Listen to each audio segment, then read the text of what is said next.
Vad kommer next? Vem är next? 6 etterpå? 20! Okay.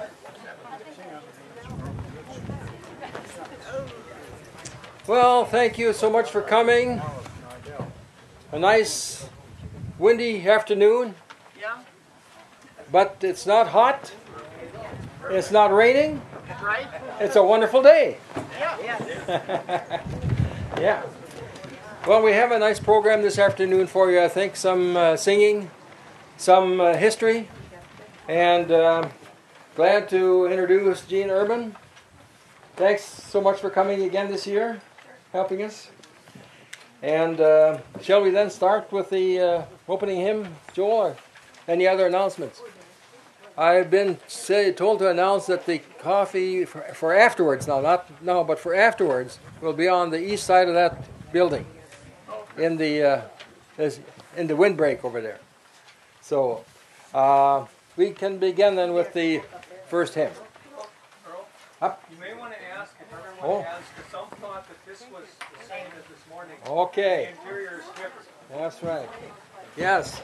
We have a separate bulletin now for the afternoon. So it should say, if you open it up, it should say, yeah. So it should say 1:30 p.m.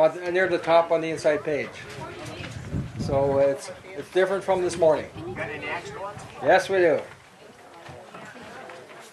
You want to take extra one over there? To that fellow? Here he comes. Thank you. Yeah. Yeah. Oh. Yeah. Yeah, that's important. It has the words to the hymns and so forth. Over there. I think he's in.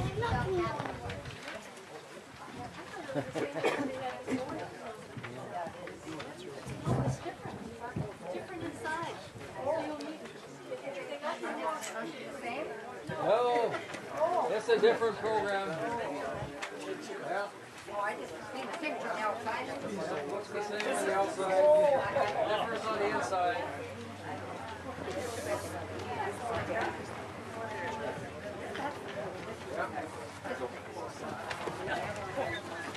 It should say 1:30 p.m. near the top on the inside. Yep.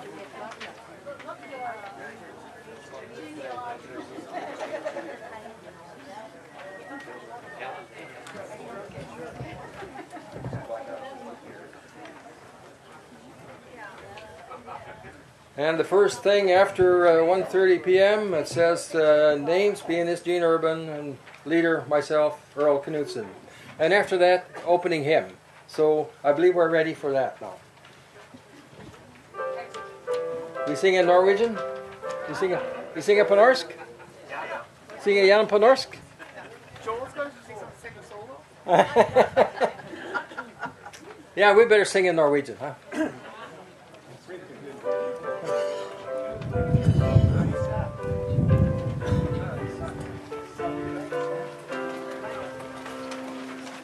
Ja, vi elsker dette landet som det stiger frem. For hver blitt over vannet med 1000 hjem. Elsker deg og tenke på vår far og mor, og den sagra natt som senker drømmer på vår jord, og den sagra natt som senker drømmer på vår jord. And also, God bless our native land.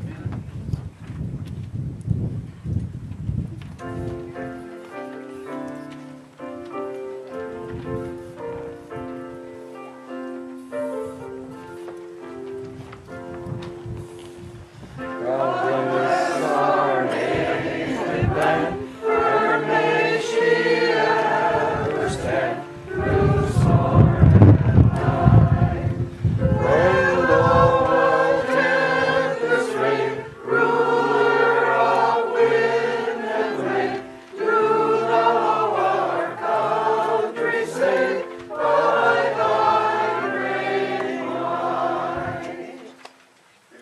Thank you. Please be seated. Then I call on Pastor Joel Muse to give us a devotional message.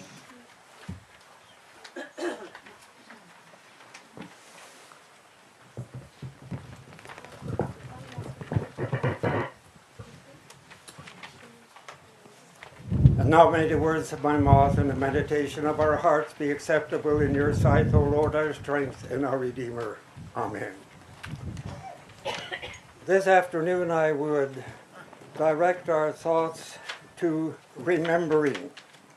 The word remember is used about 245 times in the Bible, and so I will not read all those verses as my text, but rather speak about how we on this occasion are gathered to remember with gratitude and admiration the pioneers of this area. There may be those who feel that such a look back in history is a waste of time. I recall on one occasion when I visited another congregation that had a special room dedicated to pictures of pastors and other events in their history. So I asked this pastor if he would show me the way to that room. And, well, he said he would do that. And so off we went, and he said he had no interest in history, and he wasn't going to stay, but he showed me the way to go. He was only interested, he said, in the future. But I would invite you to join me for some minutes to remembering. I am grateful to these early pioneers who endured many hardships and established humble homes with very limited incomes, who established schools and built a log church and called pastors and teachers and established congregations that endure to this day. When we, in our generation, owe to them for their sacrifices to establish a community that preserves our Christian heritage, is a contribution beyond price. Thank you for these gifts to us. The tombstones that dot our cemeteries bear inscriptions of names and sometimes Bible verses to express their faith. To these early pioneers, we say, Tak skal du ha. I admire their skills and ability to adapt to new ways of farming in a new land, for their loyalty to their country, and for many that meant serving in the armed forces, for their ability to provide leadership in local government, and for not taking themselves too seriously, and retain the ability to share some Norwegian humor. And I know we've got some of those kinds of people among us today, and we hope that they'll share it with us. And again we say, Tak skal du ha. Let us pray in Norwegian the Lord's Prayer together. Fader vår, du som i himmelen, helliget vorde ditt namn, komme ditt rike, skje din vilje som i himlen, så på jorden. Giv oss i dag vårt daglige brød, og forlat oss vår skyld, som vi også forlater våre skyldnere. Og led oss ikke inn i fristelse, men fri oss fra det onde, til riket ditt, og makten og æren i evighet. Amen.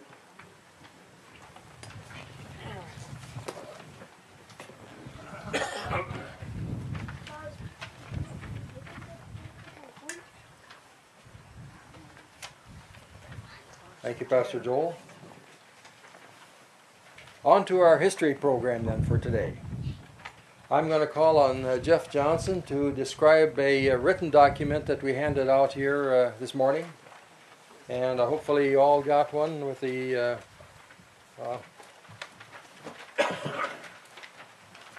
map on the front, the old map on the front. And if not, I can be around and hand you one. Jeff. Talk for a day, Earl. Has everybody got a bulletin? And everyone has a book. Jeff? Good. Jeff? Yes. Do you have an extra one? You bet. Thank you.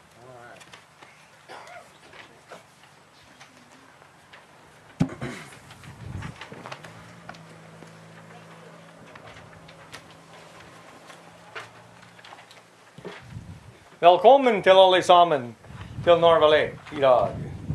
Today is a good day. As Earl has said, we have no wind much. We have no rain for sure. So it's a really good time, and I think about what Joel said and how well that kind of fits into what I want to speak to a little bit as well, and the idea of history and how important history is and remembering things. Everyone has a book with a map on the front. And I'm not going to go through the book. I'd like you to take this book home and look at it, but I want to talk a little bit about it and appreciate that everybody is here today. Realize that what we have here is a book of individuals that we are celebrating and honoring at this particular meeting. Last year we honored Joel and other settlers. The year previous to that, the same thing, and the year previous to that. And the year into the future, we'll do the same thing. And as an organization, we have to focus on certain individuals, certain groups. So we picked this particular time frame. And as you note on the cover, the first part is really important. Residents of the Norway Lake settlement. So this isn't the West Lake settlement or the Lake Florida settlement or the Crook Lake settlement, but the Norway Lake settlement prior to 1862, which is prior to the Indian Uprising or the Sioux conflict or the Dakota conflict. There's many different ways of describing it, but we selected that time, and there's a number of families that we were able to obtain photographs from various sources. And actually, Ed and Earl and Marlon Henjum's not here today, so we can really brag on Marlon a lot, and he won't feel bad. But those three individuals went through and put together these little vignettes about each of these individuals that's in the book. Now, today we're going to specifically speak to two families, the Borgens and the Kapperuds. That doesn't mean to slight anybody else that's already in the book, but rather we picked those two families because we haven't talked about them in the past years. And into the future, we'll pick either other ones out of here or folks that you all see. Realize that some of the names in here may not be spelled the way you remember them or the way that you recognize them, and for that we apologize. But not too much, just a little bit, because we looked many different places and we found many different names for the same individuals. And as you know, if you've studied history at all, that's kind of the way it is. So if there's a name that's grossly misspelled or a date that is inherently wrong, if you'd let one of us know today, let us know next week, middle of the year, go on, send us an email, go to the website, call us up, and we'll try and fix it. Because this is not meant to be a document that stands by itself. We anticipate and we hope that in coming years we will publish a volume 2 with more names and more pictures. Sometimes it's pictures that you have to furnish. If you notice, some of the ones that are in here, we don't have any pictures. So we're asking, if you have a picture that we can fit in there, give us a copy if you would be so kind, and we will do that for the next version. So it's a document that we hope will go on for a long time, because the anticipation is that what we're working on long-range goals is not only this, but a listing of all the settlers from the first settlers here, from Christopher Engen, and then moving on forward. Perhaps we can get to the extent of having it on the internet. We can get to the point of where they're buried, where they're born, where they came from in Norway. It becomes a real, we hope, a good research tool that you can use. And the reason that we do this isn't so that we can have a book with with Earl's name on it or the Norway Lake Association's name on it. That's not important. What's important is to think about history as it is and how history affected where you came from, and it also affects where you're going. And a lot of times it's just a story. And it's a story that we hope that you tell to your children, to your grandchildren, because when you tell it to your grandchildren, they will tell it to their children again.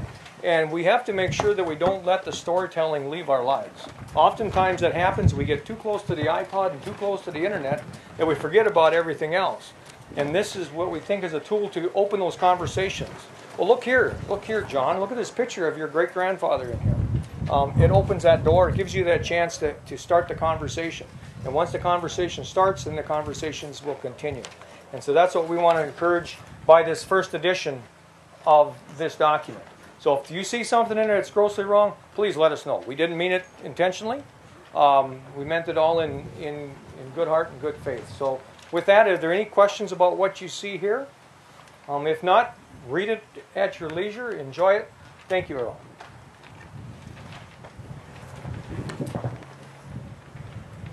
Thanks, Jeff. Any questions for Jeff? What we're trying to accomplish here with this booklet? Well, as he said, we are inviting your comments, corrections. As he mentioned, names are spelled different in different sources. We didn't really try to figure out which one was right. We just wrote it the way it was spelled. Maybe for a future time we'll have to try to figure out which one is the right spelling. But I hope you enjoy the booklet. We had a lot of fun putting it together. Next on our program, it would be nice to have some music, and we have a group called the Husfolk here. And I frankly don't know who they are, so it's a surprise.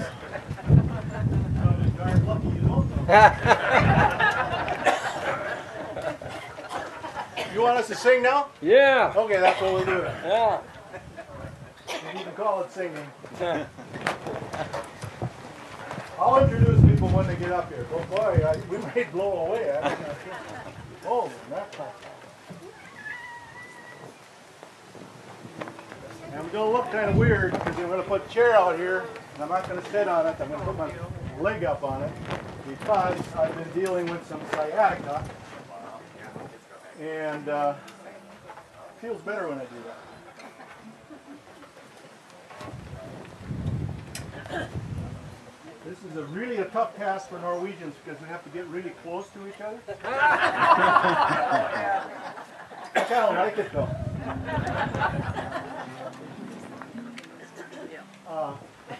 On my right is Christine Middleport, and she is a Norwegian teacher. That's her vocation and her ethnicity, both. Norwegian, and she's a teacher, and she teaches Norwegian. And of course, we have Conrad Huseby here, and his beautiful bride, Cindy. And we have Brett Norman, our nephew, behind. And I'm Ed Huseby, of course. And we're going to start out by telling you what it's like to be Norwegian, as if you didn't already know. Yeah. Here we go.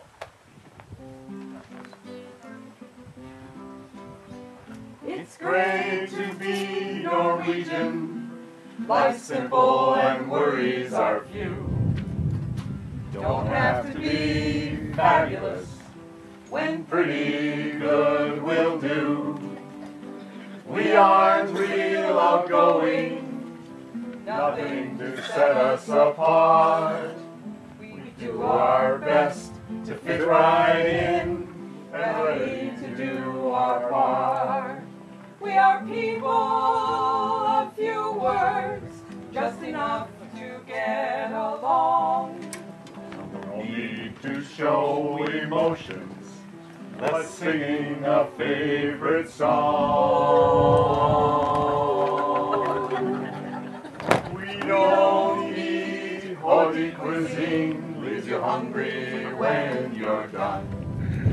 Our food is more substantial. No! Lefsa. But demon.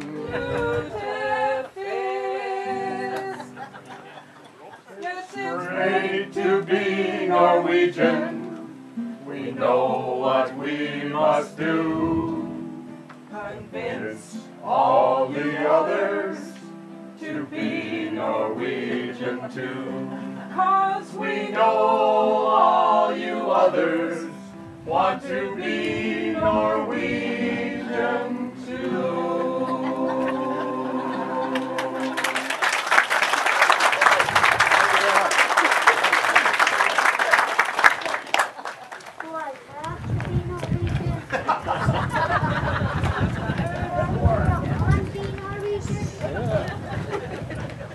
Well, at last I know who the Husfolk are. Thank you so much for that tune. It's been brought up that there is a special birthday going on today. There is a lady named Nella Peterson who is celebrating her 100th birthday. And she is a descendant of one of these Peterson folks that you see in the back of the book here, or near the back of the book. Page 6, she's a descendant of that family, one of those families. And it's being held up at Sundberg in the community center and will run until 5 o'clock. So there's a chance you can get over there and help her celebrate when you leave here. Next item on our program, we have a brief history of the Sven Borgen family. And Kurt Mankell is here to tell us about this family. Kurt. Thank you.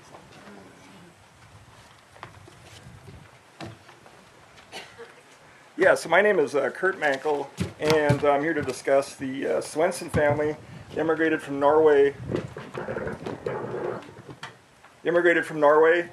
And they settled on the southwest corner of Lake Mary. Some of you might know my name, so you're probably wondering why is a Swedish guy introducing a Norwegian family. It turns out most of my heritage is actually Norwegian, so I think it fits right in here. And specifically, my great-grandmother was Minnie Swenson. So she was the daughter of Gunder and Gamita Swenson. And she married Oscar Mankell, my great-grandfather, and very, very Swedish. But Gunder and Gamita had 14 children, and Richard Lindahl, who couldn't make it today. He's kind of the guru of the Swenson family. He wrote a book, and in the book there's a family tree, and I do have copies of it if anybody wants to have the copy of the family tree that's in here today. There's 500 names on it. And I think some of the people in the neighborhood here don't even know they're in this book. So there's a lot to talk about with the Swenson family, and what I really struggled with was actually there's a lot written down by Gabriel Steeny, a pioneer who wrote a lot of stories back in the 1920s and 30s. My dad, Earl Mankell, he wrote some stories. There's Richard Lindahl actually interviewed some of his relatives. There's some stories in here, and I'm going to present just some snippets today of those stories. I can't possibly cover everything. So I'm going to start out with just a brief history of the Swenson family, give you the basic years of when they came. So this is from the 1905 history. Among those who spent their boyhood days in the wilds of western Minnesota and grew up in that country was Gunnar Swenson. He was born in Rolong Parish, Biskerud, AMT. Not sure what that means. That's actually the Numedal Valley of Norway. He was born in 1845. His parents were Sven Gunnarsson Borgen, born in 1810, and his wife Margit was born in 1812. Now, this just shows you how close we are to some of these people. My grandfather actually remembered Sven Gunnarsson Borgen. When he was a little boy, my grandfather Herman Mankell remembered Sven Gunnarsson Borgen when he was around 90 years old, sitting outside his cabin. So my grandfather knew somebody who was born in 1810. In 1857, the family came to America, landing in Quebec, and proceeding there to Rock County, Wisconsin, which was pretty common for Norwegians at that time. About 1860, according to this, and I've also seen, according to some other histories, 1859, so there's a little bit of discrepancy in the dates. They came to Kaneohe County, and the father took a preemption claim in Section 24 of the present town of Arctander. Now, Gabriel Steeney wrote a lot of stories about this area. Some of his stories are pretty fascinating. There's actually dozens and dozens of stories. So someday, I think one of the plans was to publish these stories. Is that correct? Yeah, it's kind of our future task. Future task, yeah. So I'm going to read a little bit in one of his stories about Sven Borgen. And I noticed in the program here there's a snippet about Gunnar Swenson and his relationship to the Sioux Uprising. And by the way, I noticed the pictures in there in this book. I have the originals right here. Here's Gamina, and here's Gundar. I guess they're called tintypes, but this is something that my dad had. So this is from Gabriel Steeney, about 1934. The colonists lived together and were familiar with the Indians during the first 3 years. There was not much farming in those days, no small grain, no place to deliver it, and no railroads to carry it to market, even had they raised any quantity of it. Their flour was cornmeal ground on a coffee mill. They caught fish and hunted wild game. In the spring of 1860, Gunnar said to his parents, "I'm tired of this cornmeal all the time. I will strike off east until I can find someone who has been raising small grain. I may find some work and get a little money, which I can buy some wheat to furnish us with wheat flour." So we started off finding the Henderson-Pembina Trail and followed it east into what is now the township of Acton in Meeker County. He stepped into a new settler's home and asked to buy some dinner. "God bless you and us all, but we ourselves do not know where our next meal is coming from. But over there is a man who has laid a stock of groceries, and he will find some, and you will find something to eat there." Gunnar went there and had his dinner. This was the home of Robinson Jones. The place 2 years later became the place of horrors where the great Indian outbreak started. The place where the first blood was shed and the first 5 people were killed, which has gone into the history of Minnesota. Gunnar also asked for work. "Yes, I need one now for the summer," Gunnar said. Robinson said, "How old are you?" "I'm 16 years. Well, Robinson said, "You are small for your age." "Well, take me on trial." "I'll tell you what I'll do. I'll give you 15 bushels of wheat for the summer." Gunnar gladly accepted. Wheat was just what he wanted. During that summer, Gunnar built a rail fence, which figured later in the start of the Indian troubles. In the corner of a fence, a hen had made its nest and laid a number of eggs. The Indian War was not planned by any chief or warrior. They were caught by surprise, just as the whites were. Its inception was the work of 4 Indian anarchists. These Indians found the hen's nest in the corner of the fence that Gunnar Swenson built. One began to pick the eggs, but said to another, "Do not touch them, they belong to the whites." The other insisted, "I'm hungry and want to eat them." The first said, "Do not touch them." The first then threw the eggs on the ground and called the objector a coward. This was the expression that started the blaze. So this was the Acton site where Robinson Jones had his place was where Gunnar worked for the summer, and he built a split rail fence where these Indians found the eggs 2 years later. And I always wondered about this story. I mean, I assumed it's true because Gunnar knew Gabriel very well. They lived across Lake Mary from each other. Gunnar lived in the southwest corner. Gabriel lived on the east side of the lake. And exactly 2 years ago, I was at this program. There was a historian here. His name was Curtis Deline, and he showed me a map. And I'd always been curious, was there any picture of this fence that existed? And I've read this story as a boy, and my dad told it to me. And Curtis Deline showed me this map of what is...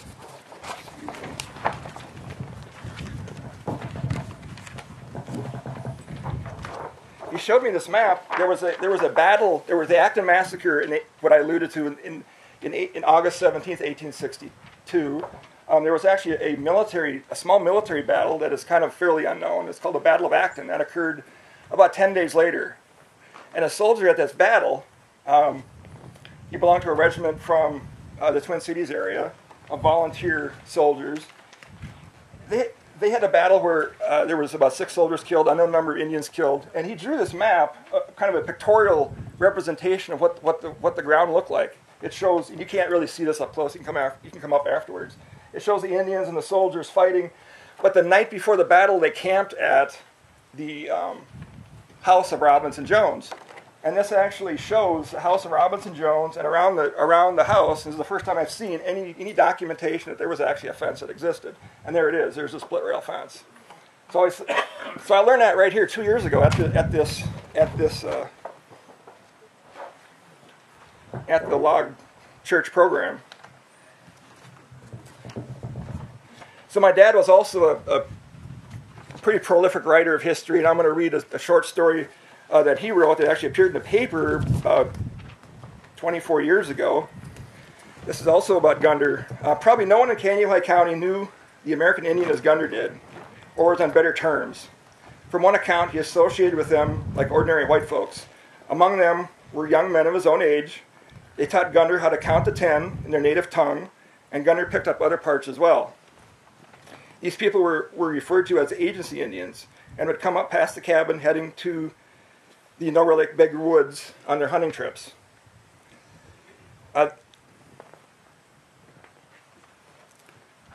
They would come up from their villages along the Minnesota River. As they made these visits, it actually was a return to their homeland. Undoubtedly, many of them had been born here. This is a land they knew thoroughly and intimately, in which they'd given up in the treaties of 1851. Gundar would visit their camps, usually along the lake, or he would run across them on the prairies, along woodland trails, or around the cabin where Gundar's father, Sven Borgen, did a certain amount of trading with them. In the fall of 1860, a large band, described as numbering about 400 Indians, with women and children and many horses, went through the settlement.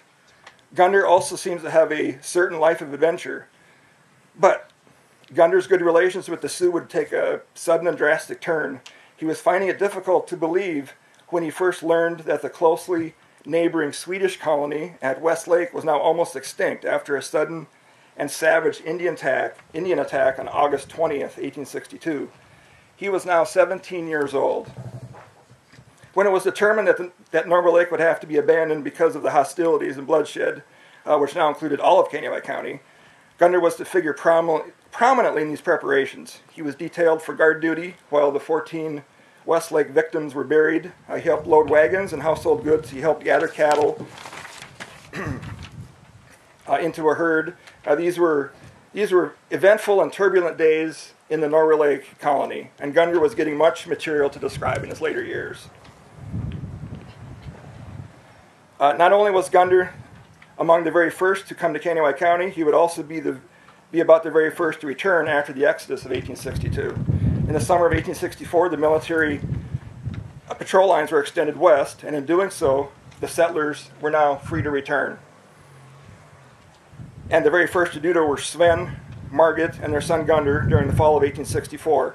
The long exile was over. Everything had changed. As far as it was known, Gundar never saw his colorful friends on the trail again. The Sioux Indian was gone, and in his place was the soldier. So on a little lighter note, those are, pretty significant events of 1862, and I've always listened to my father, who was pretty much told local history all his life, and so I always kind of knew these stories ahead of time, but it's great that I can kind of share them with you here now. Here's a story written by Helga Swenson Lindahl. I can't quote off the top of my head how she's related to Gundar. I think one of her parents was Gundar's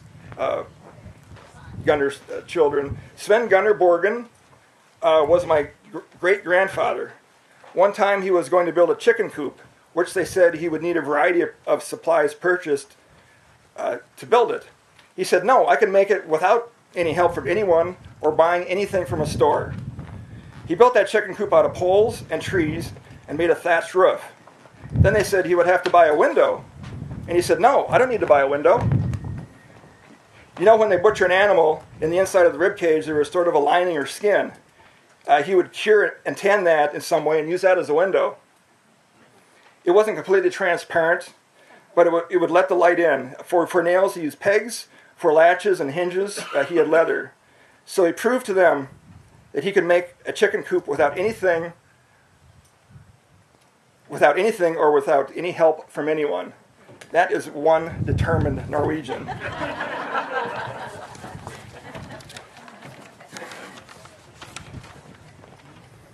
So there is a Borgen farm in Norway. I've never been there. I do have a friend who's actually been there. She has relatives in Norway, and I looked on a map where she said she was going one time, and I went, oh, okay, that's the valley next to Numedal. So just when you go there, ask your relatives if they had heard of the Borgen farm, where Sven Gunnarsson Borgen and his family came from. And so she went there, and sure enough, they had heard of the Borgen farm. So they took her, from that valley up over a mountain, down to the other side of the valley, and she was shown the inside of the Borgen house. This is about a year ago. And there's actually pictures of a visit on our, we have a family website called Mankell.org. This is mostly for the Mankell family, which is mostly Swedish, but we do have sections in there on the Swenson family themselves. So some of the stories I just read to you here are actually on that website. So again, that's Mankell.org. No wwws, just Mankell.org. So that is all I have.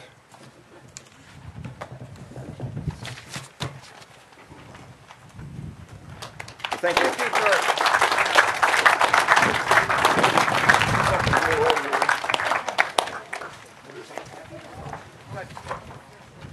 Let's see, this one yours? One underneath? Probably did too. Thank you, Kurt. What an interesting family.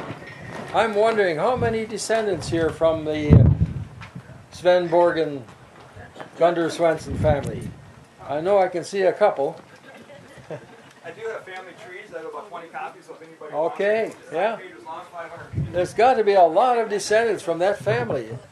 As he said, Gunnar Swenson, and they had 14 children. There's got to be a slew of descendants. And I think you said there were 500 names in that book? Around 500. Yeah, so, if we get them all here at one time, we'd have to cut down some of the soybeans out here. Yeah. Thank you so much. Any questions for Kurt? Anything to add? Those were interesting stories. I knew Helga very well, but that's the first time I've heard that story that she had told.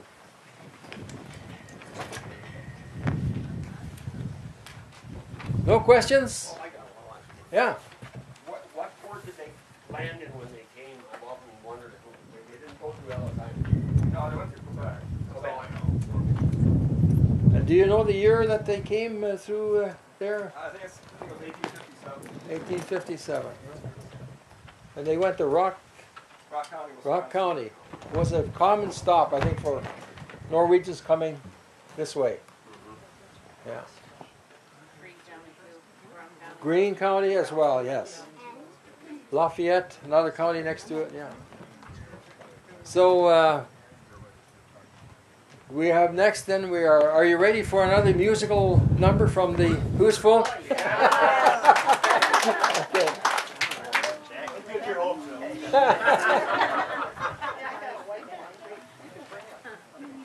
We're Norwegian, you know. Oh, okay. This is a song that probably most people here are familiar with. And if you want to, please join in. Hey, thank you. You're welcome. And what song is that, Ed? Okay, Ma. Kan du glömma gamla Norge? This one, if you belong to a Sons of Norway or anything like that, it's very often sung in that context. It was written by a rather famous Norwegian composer, but when he immigrated here and wrote this song, the Norwegians never heard about it. Anything he did after he immigrated, they didn't know about. So Norwegians don't know this song, even though it's one of their more famous songs.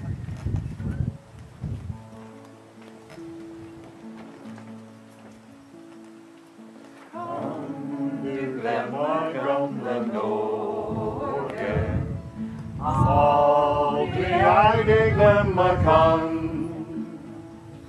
som med stolte Borgen.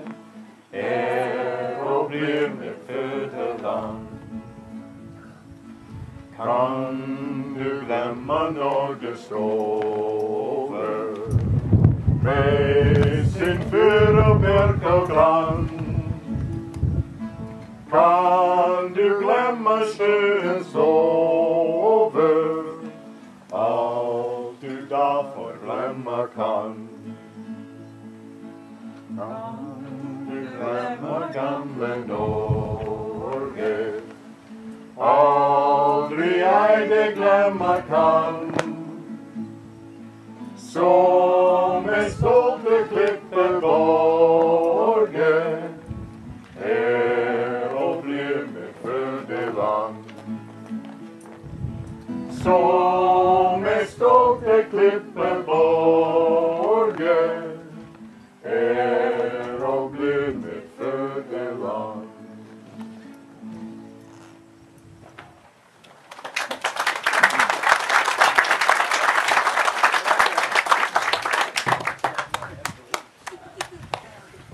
And Ed, before you sit down, Oh, yeah.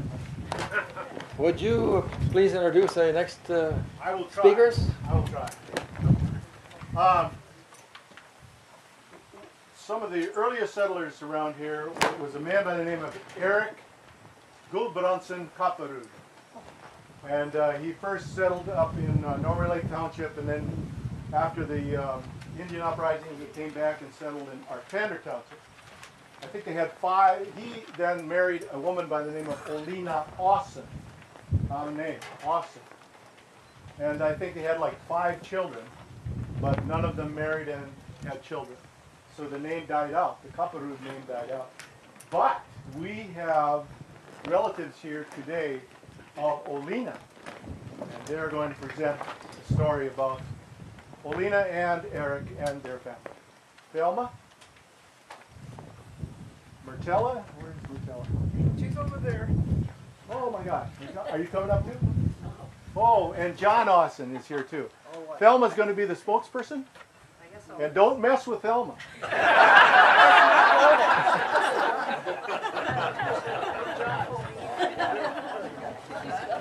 Right there.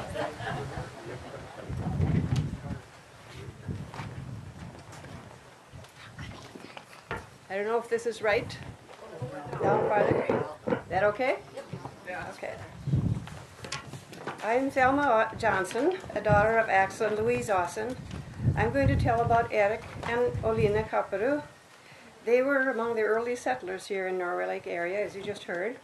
When Ed asked me to, if I would do this, I said not many people would really remember the family, especially since they didn't have any descendants.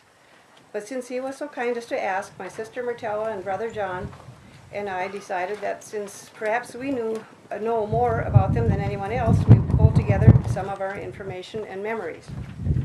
Olina Hansdatter Aasen Kapperud was our great aunt, our grandfather Myrt and Aasen's sister. They lived about 3/4 of a mile north of us.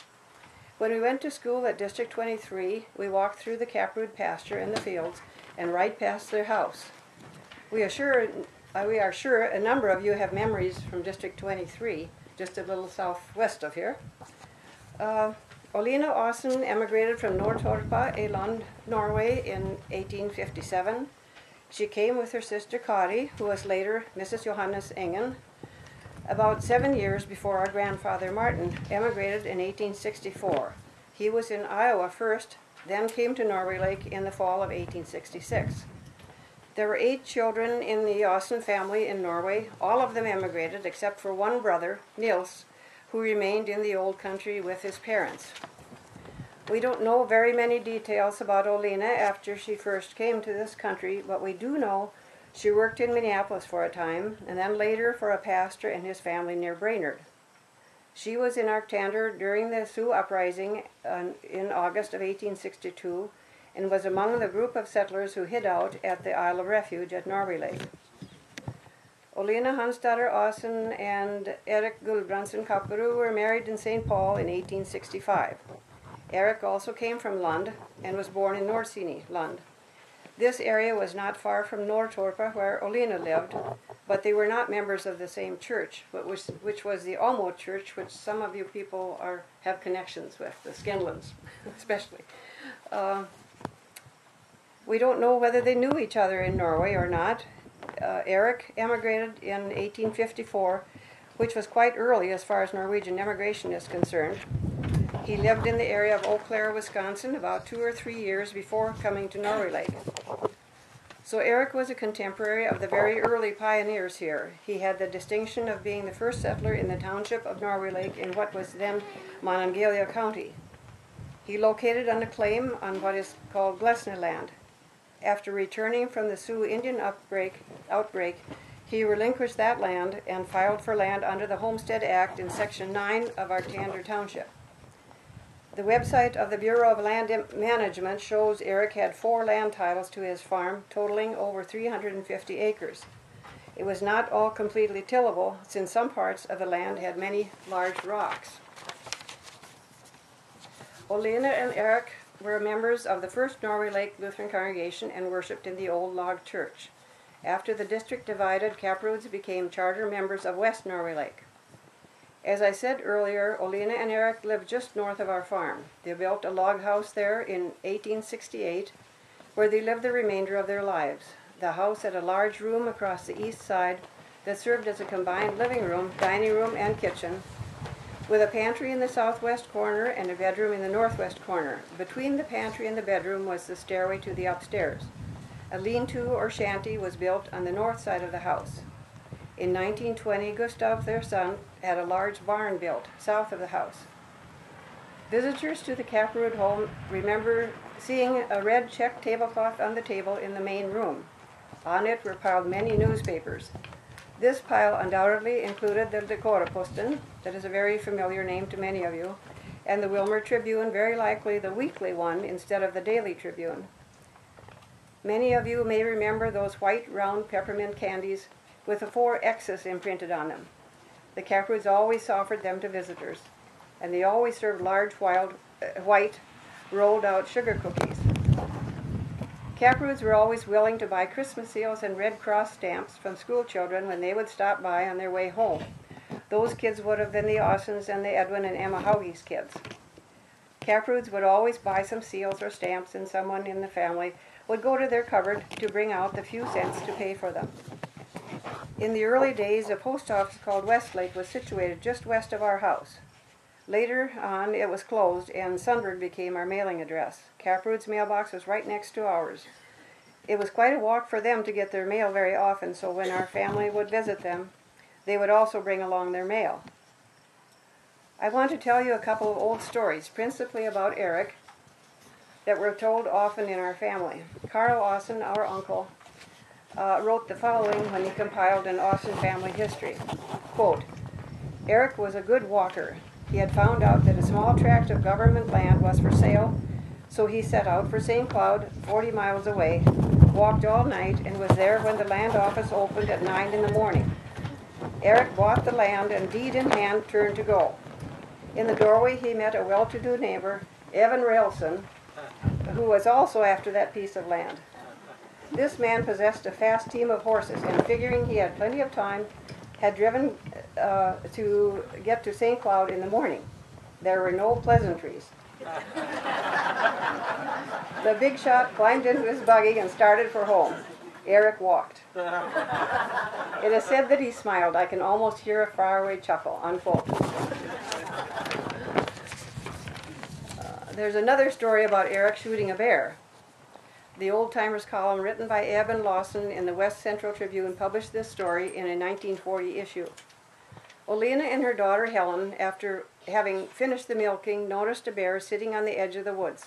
Olena went home and told her husband and their hired man that she had spied a bear, but they couldn't quite believe the story. After all, a woman was telling it. They thought they must have seen a dog. But nevertheless, Eric took his muzzleloader, called a bjørnebøsse, a bear gun på norsk. That's what this prop is here. This is the actual gun that Eric used. Eric and his son Christian with him and went into the woods. He saw the bear sitting up in a big oak tree. Eric shot the bear and he tumbled down. They shared the meat with others in the community, saved the pelt, and kept one of the claws. For many years, Eric carried the claw around in his pocket, but he eventually lost it. A couple of handles were made from the bones of the bear. There had been a big fire in northern Minnesota, and it's believed that the bear had fled south from the big woods. Carl Aasen stated that Olena was a very gentle and kind-hearted woman. She was blind the last 11 years of her life. She died the 25th of November, 1929, at age 92. Her funeral was at West Norway Lake with the Reverend Herman E. Balson officiating. Eric had died of appendicitis in 1904, age 74, 25 years before Olena died. Olena and Eric had 5 children, all born in Arctanter Township and baptized by the Reverend Lars J. Marcus. 2 died young. Hans Christian was born in 1871 and died in 1895 at age 23. Inger Marthia was baptized the 28th of April, 1877. From the 1885 census, we know she was living then, but she wasn't listed in the 1900 census, so she also died young. I'll describe briefly the other 3 who Myrt, John, and I remember. Helena Maria was born the 6th of November, 1872. She was nicknamed Mulla, but I'll call her Helen here. Our mother asked her if she would rather be called Helen instead of Mulla. She said she would prefer Helen, but after all those years, naturally, we and others continued to call her Mulla. At some point in her life, Helen took some sewing lessons or classes in New London, 15 miles east of the farm. We have some samples of her knitting patterns in this notebook, in which we have gathered a number of pictures. I've got the notebook up here if anyone wants to see it. Helena Maria was born, I started the wrong place here. I remember taking mail to Helen as I walked past her house on my way to District 23 when I was in 8th grade. Helen died 24th of March, 1962 at age 89. The Reverend Hjalmar S. Freuland officiated at the funeral service. We have a list of the people who attended her funeral in the notebook. It's interesting to recognize some of these old names.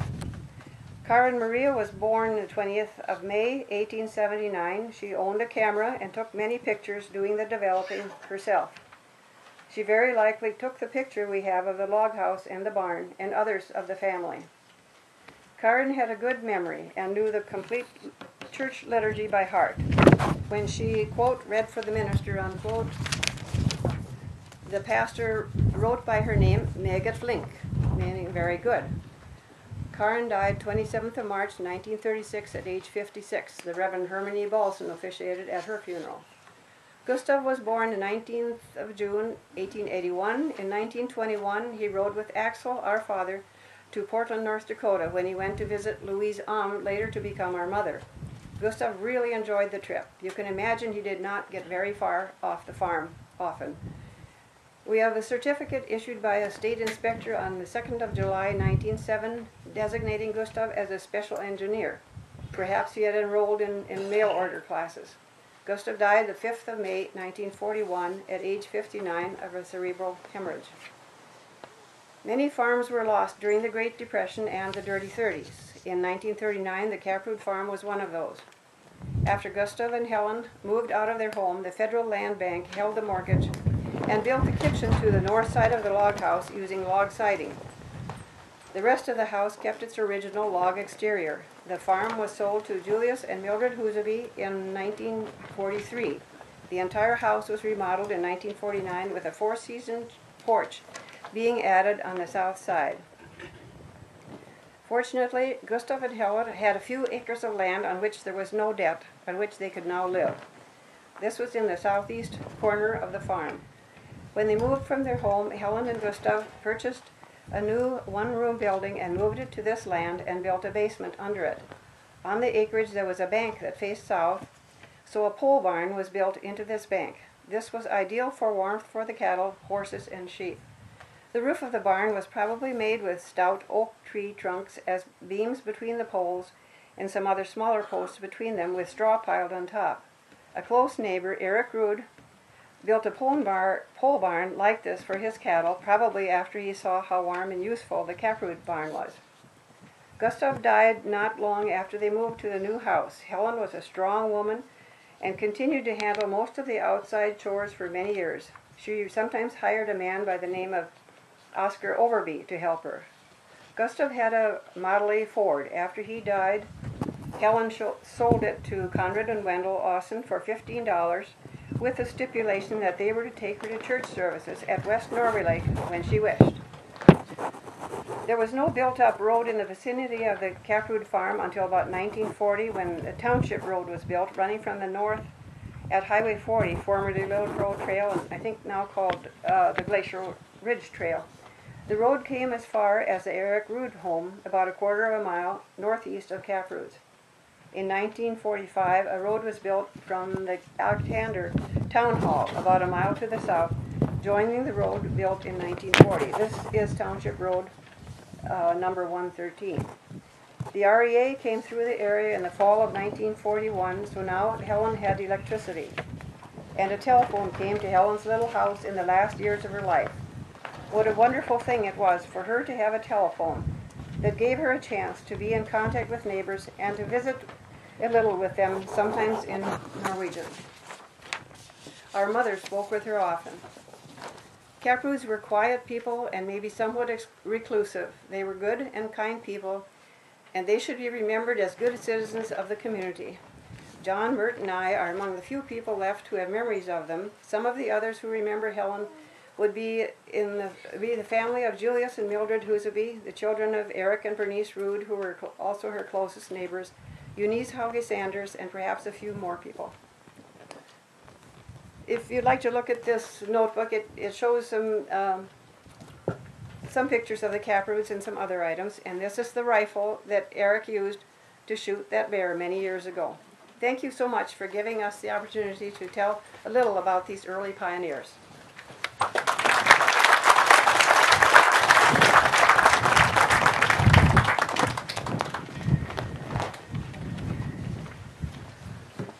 Thank you, Thelma and Aasens. What a lovely portrait of that couple and that family. Very nicely done. And you say you have pictures. I was listening to your description of the log cabin. I was thinking, do they have drawings? Do they have pictures? Just of the outside of it. Oh, on the outside. But from what you wrote, you could actually sketch that interior of that cabin, I think, from, yeah.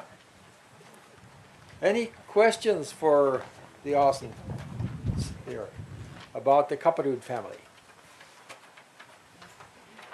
It was a lovely education for me. Yeah. Thank you again. The next item then on the agenda is an offering. And I know you've had at least one chance to give an offering today.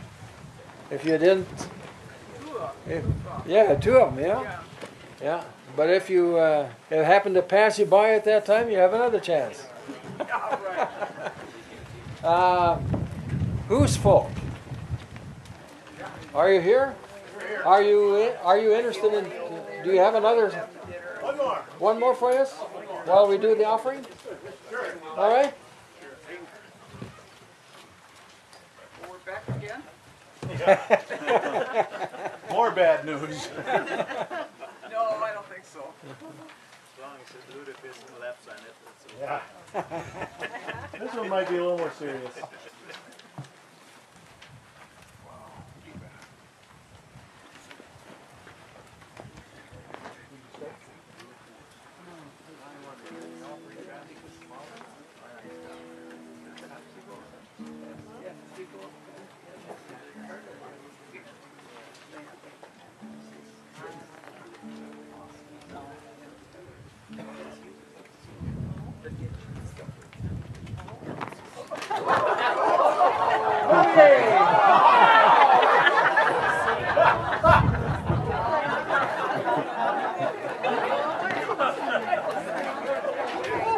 A member of the Aasen family got it. Heck of a deal.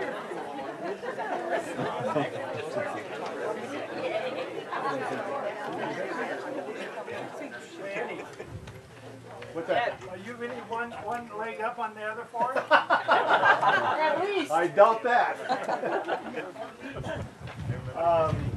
This one, we're going to have a poem and a song after the poem. and it's an attempt to give you a little bit of a feel for Norwegian culture and some of our heritage, some of the very positive parts of our heritage. So I hope you enjoy it. Here we go. Tall and dark stands the mountain, looming over those below, reminding all who see it of the one in control. Yet, on its rugged hillsides, trees, bushes, and berries grow, providing food and shelter for the ones who live below. Power and virtue together. Giving softens the mountain's role. Those who get feel reverence for the mountain in control. Power is always with us. If you have it, you should know. Like the mountain, be a giver and receive in turn your soul.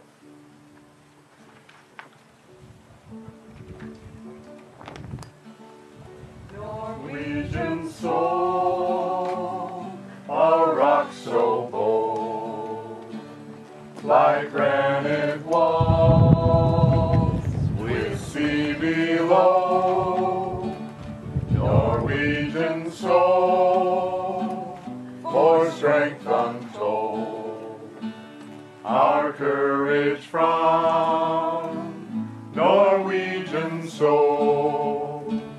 Off to the new, to vast unknowns, with hope and faith to make it home.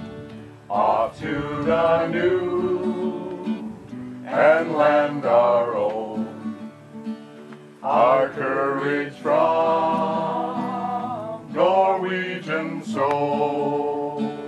With others share the fruits of toil. We are all one. To good be loyal. With others share our gain and gold. Our courage from Norwegian soul.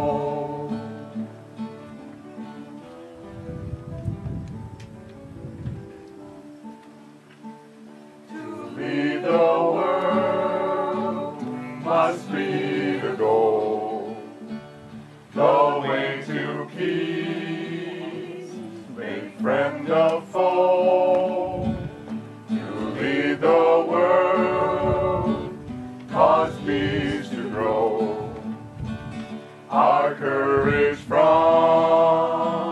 Norwegian soul, our courage from Norwegian soul.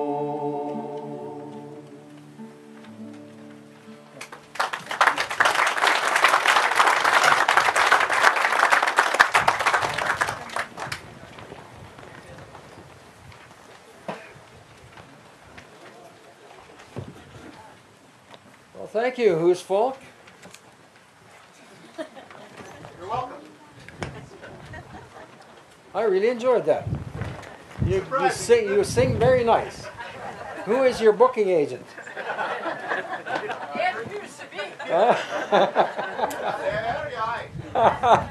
Okay, thank you so much. That was nice. We come to the next item on our agenda, remembrance time. Where I did not get together the list of those who have passed away in the past year. But I'd be glad to hear from you, anyone who has passed away in the past, since last August. So help me call out a name if you have one in mind. Otherwise, we'll take a moment of silence.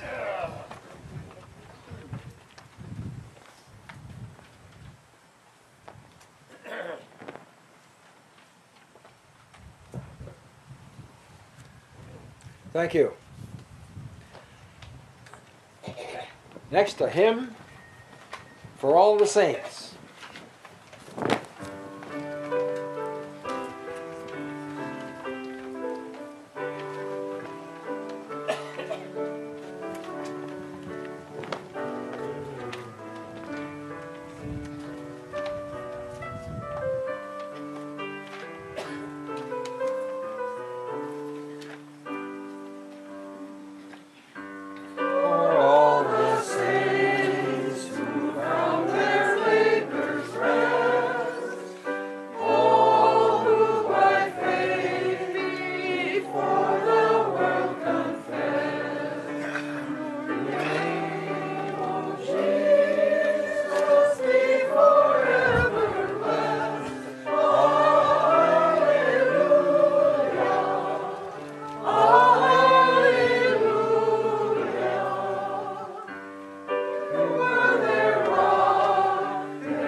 The next item on our program, it's Norway Lake Lutheran Historical Association reports.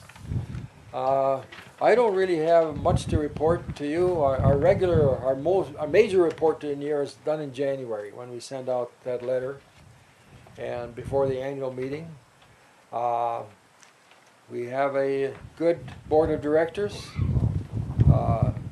We meet not quite once a month, but and I think things are going quite well. We're grateful for the financial support we've had in the past year. And our building projects are pretty much done. Now we have to figure out a way to maintain those buildings. And they do need a little attention every year. So there's enough to do just to maintain. I think that we will probably be looking for a different challenge in the few years to come. It'll probably be in the nature of writing. We're probably going to work harder to get written collect the writings, such as this booklet here. We are going to have some discussions as to just how to proceed in the next few years, but most likely it'll be towards more written documents. We have some chores ahead of us, try to figure out what is the correct spelling of different people's names, for example. And the dates sometimes conflict between one source and another. Don't know whether we can ever straighten it out, but we should have a good look at it. Any other things to report from the association, Mr. Vice President?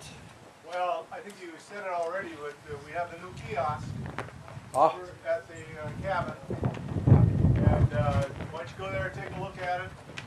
Norm Handy has been in charge of getting a poster that's blown up, and it's going to be in there, and you'll be able to read it from a little ways back, and it's very interesting about the cabin.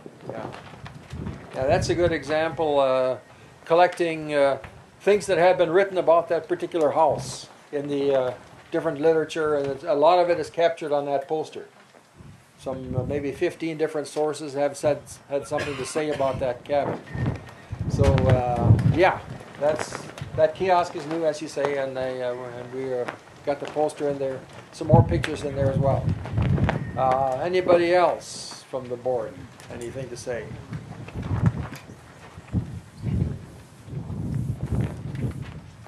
Marlon is not here today, our secretary. Eloise? Just a word of thanks for all of the financial support that we receive on an annual basis. You know, we really appreciate all that. And there are a few contributions that came in after the programs were printed, so their acknowledgement will be next year. So if you've contributed just recently and don't find your name there, we have your contribution. It just wasn't received in time to get printed this year. So thanks again. Anything else? I really want to thank Kurt and the Aasen siblings for what you've brought to this program. Just fascinating. Absolutely fascinating to me. Round of applause. Yeah.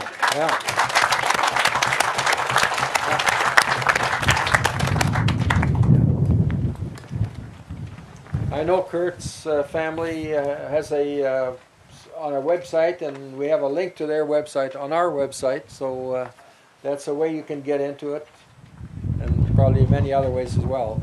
And maybe at some time we can have some of the Aasen writings on that website too. Yeah. So that's another thing in our future, is to see maybe we should expand that website greatly and try to have more pictures and more stories on it. Next, we come to the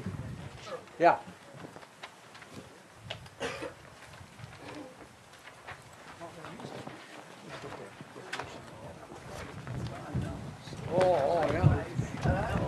She's in Wilson. In New London, okay. Yeah. Correction to an earlier announcement. Nella Peterson Swenson, the birthday party, open house birthday party. I said it was in Sundberg. I was wrong, it's in New London. New London Senior Center. I think I know where that is, and I hope you all know too. Yeah. So it's New London Senior Center, and here's the announcement here. It says no gifts. So. Okay. Finally, then, we come to the closing hymn of our program. Jean?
Finally, Lord's Prayer, presented by Jean Urban.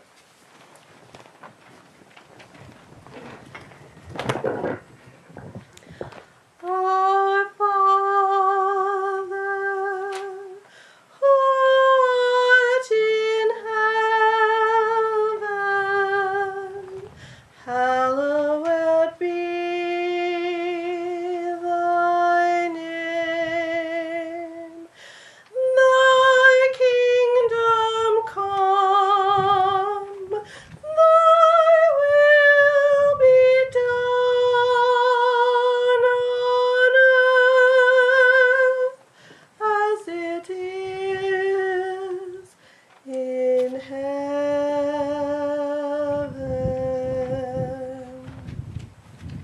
Give us this day our daily bread, and forgive us our debts as we forgive our debtors.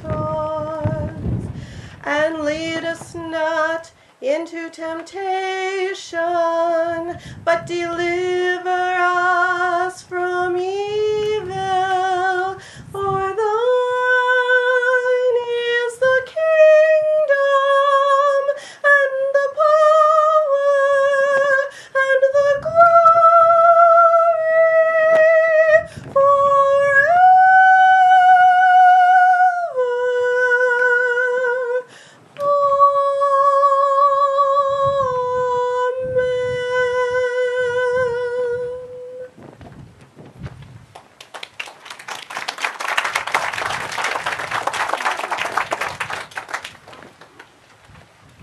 Thank you, Jean, for a lovely presentation of the Lord's Prayer.